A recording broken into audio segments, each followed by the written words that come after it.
బఠానీ తాలింపు వేస్తున్నానండి. ఉడికించిన బఠానీ, కొంచెం కరివేపాకు, ఉల్లిపాయ, కొద్దిగా జీలకర్ర, కొన్ని ఆవాలు, కొద్దిగా కారం, కొంచెం పసుపు వేయాలండి, కొద్దిగా ఆయిల్, కొంచెం ఉప్పు. స్టవ్ వెలిగించి ఒక గిన్నె పెట్టాలండి. కొద్దిగా ఆయిల్,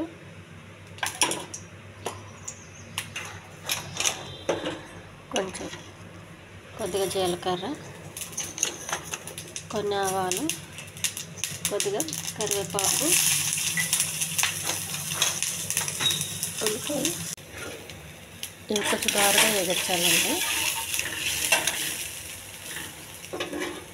ఉడకబెట్టిన బఠానీ చూడండి వేసేయాలి. కొద్దిగా ఉప్పు, లైట్గా కొద్దిగా కారం, చిటికెడు పసుపు.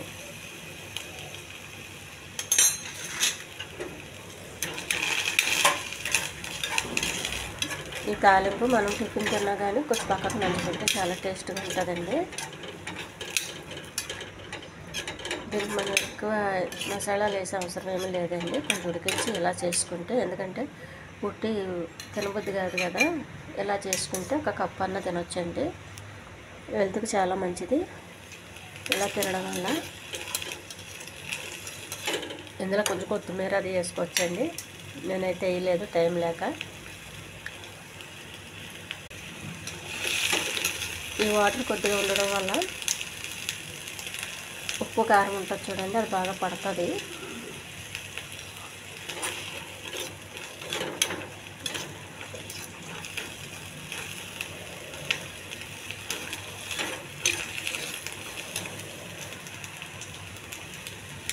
మంట ఒక హైలోనే పెట్టుకోవాలండి.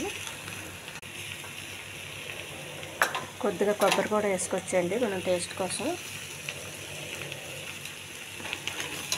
కొద్దిగా టేస్టీగా ఉంటుంది ఇలా కొబ్బరి అది వేసుకుంటే.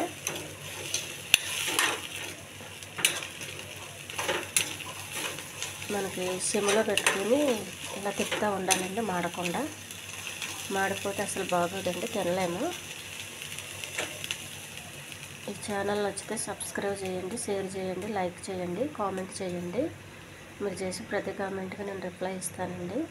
ఇది చాలా హెల్దీ అండి. చిన్నపిల్లలకు రోజు కప్పులో టిఫిన్ బదులు ఇది ఇచ్చేస్తే చాలా బాగుంటుందండి. బలంగా ఉంటారు పిల్లలు, చాలా బలంగా తయారవుతారు. ఏ నీరసాలు ఉండవండి. మనం ఆసుపత్రికి కూడా తిప్పే అవసరం ఉండదు. రోజు టిఫిన్తో పాటు ఇవి కొన్ని పెట్టాలి, ఏదో ఒకటి.